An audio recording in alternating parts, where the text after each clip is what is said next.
Hey Gearheads, I'm at the Atlantic Nationals. It's 2023. The show was awesome this year. The weather was great. Splash park here for the kids. And behind me is this really cool car. Gotta check it out. This is a 1963 Oldsmobile Jetfire. So this, along with the Corvair in 1962, were the first mass-produced turbocharged vehicles in the early 60s. I'm just checking this thing out. Like, rocket fluid. What is that? Poison. Oh, okay, don't eat the rocket fluid. I'm curious as to how this works. I'm gonna try and learn a bit more about this later, but the sticker's all talking about the turbo rocket setup in this. What a cool thing. It's a tiny little turbo. The manifolds all come around, wrap up there. That's the inlet. That is very cool.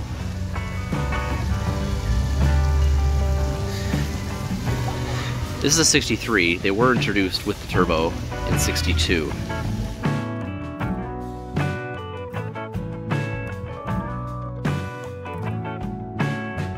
So I got Sandy here, and she's gonna tell me about this beautiful 63 Oldsmobile Jetfire she's got.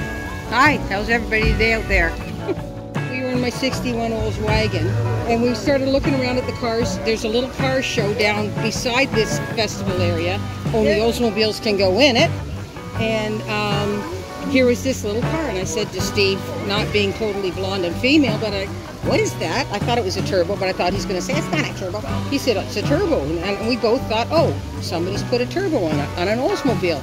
And he had a little hand scratch sign that said, factory turbo. And we were just heading out when we saw it. So we're driving home, and I'm on my cell phone looking stuff up, and I'm telling Steve how rare these damn cars are. Like, there's only 9,600 of them built in the 2 years. And then Oldsmobile, because people weren't taking care of them and screwing things up on them, they offered to take all the turbo stuff off of it and put a 4-barrel carburetor setup. Because they were more complicated, harder to maintain. Oh yeah, and 80% of the cars lost their turbos. So now there's like 1,200 cars that say Jetfire on the outside and they're true Jetfires under the hood. Nice. And that's in the mid-60s. So Oldsmobile changed these cars over for free to the owners, to a local Oldsmobile dealership, and they took all that stuff off. And I'll point all the stuff out if you want that had to come off that car. Now you can find turbos. Oldsmobile didn't ask for the stuff back, so most of the dealerships stuck it in the metal scrap bin. Oh no. I know, but there are a bunch out there. But you don't always get the manifold. The manifold is specific to this car. You don't always get the exhaust manifolds. They're specific to this car. Now they could be recreated, but you just can't buy them. Like, it's just nuts. So all the stuff that was taken off the car. This is the tank that holds the fluid, the turbo rocket fluid. This is the air cleaner. It just had one of those big foam filters like motorcycles had in them back in the day. Yep. One of the fellas in our group, Eric Jensen, went to K&N, and we've got a K&N just made for them now. Okay. But you could really stick the old one in. It had like a little wire cage going around in it.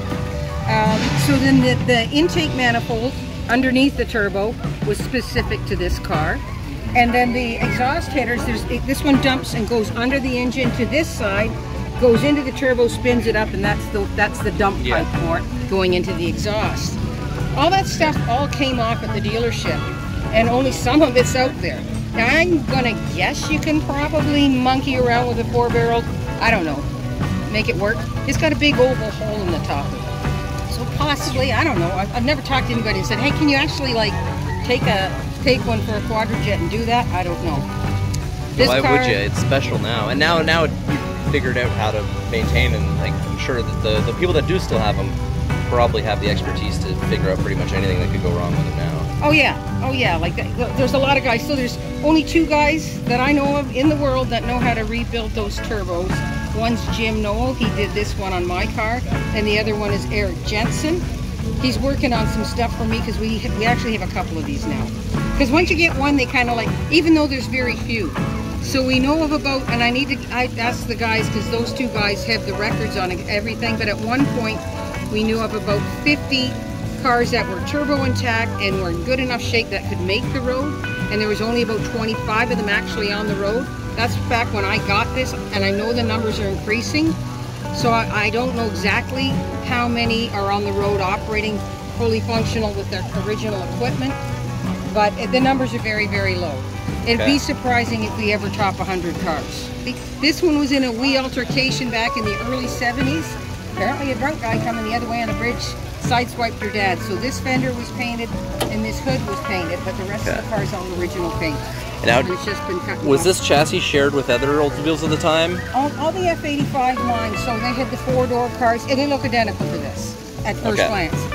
But up close you got the Jetfire.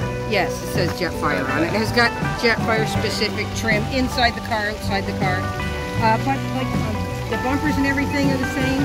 The door skins, it actually was a convertible car, and these tops came from the Pontiac division because they had a hard top car.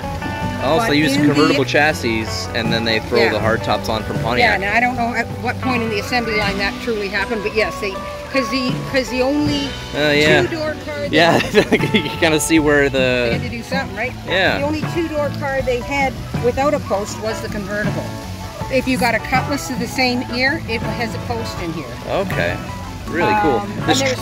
The trim is almost 56 Bel Air-ish. All the GM cars, all the top line cars were always a little fancier here, a little more stuff. A little more stainless trim on it. Yeah. This is a 4-speed. I love the giant boost gauge there. Isn't that cool? That's power. That's got to be the coolest thing going. Oh, that's really cool. Let me get this old pop. I just love that. Pulled that all apart, pulled the face off the gauge, cleaned everything, put it all back together. Beautiful. We replaced switches the and everything. We replaced the carpet, and this seat was recovered with a piece of original back seat vinyl. But the rest of it's all original upholstery, original headliner. Very cool. We put a clock, a factory NOS clock in the dash. It didn't have a clock, it just had a little blank plate there. Is that reading the right time? Is the clock working? No, it works. None of these old clocks work. No, we'll keep time. It does work. Sorry, I'm remembering. You can't adjust the time anymore. Oh. So we basically would have to disconnect the battery, wait the appropriate hours. And then you... Who cares? Anyway. That's still really cool. The car lived in the mountains in California, and a lot of dirt roads, and it had hundreds of stone chips, so I got hundreds of boogers on the car. Oh, yeah. But my son did the cut and polish, and he thought it would buff down, and it didn't. There's a certain point when a car is too nice, and then you're afraid to take it places. Exactly. I got a new chip on the fender, and that's what most of the fenders on the way here, that's what all the chips look like. They were, you could see the dark metal, I guess it's some basic primer on them, I don't know, they're all kind of dark. So that's a new one. Yeah. The bumper had a tweak in it, there's still a little tweak here, but Steve's devised a jig and bent it back down. On the car. It looks good. It looks really good. Yeah.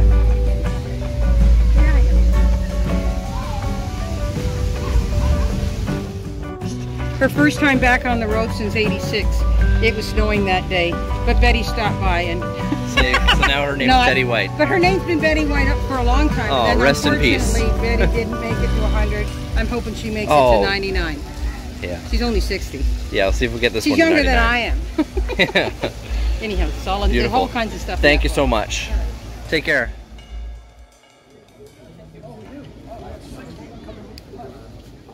Okay.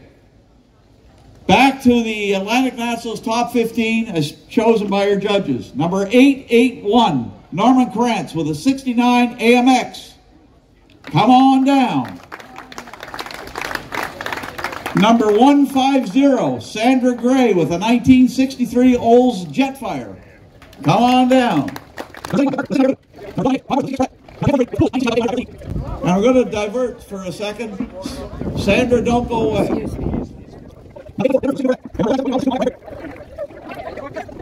Okay, it's always my really tough job. It's always my really tough job to go and pick a car out of all the people that are here and all the stuff that's here.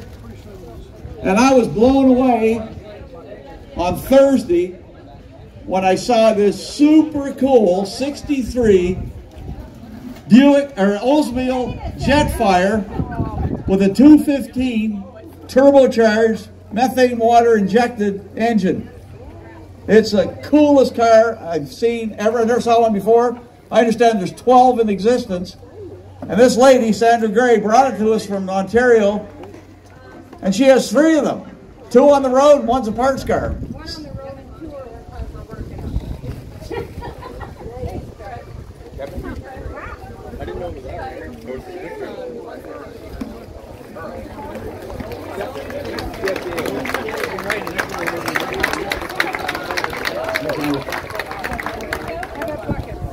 Hey, Bill. Okay, you want a bucket? Don't worry about it. Congratulations. Well, how's that, I guess for I a pick them all story? right. You pick Yeah. 'em all Okay, people.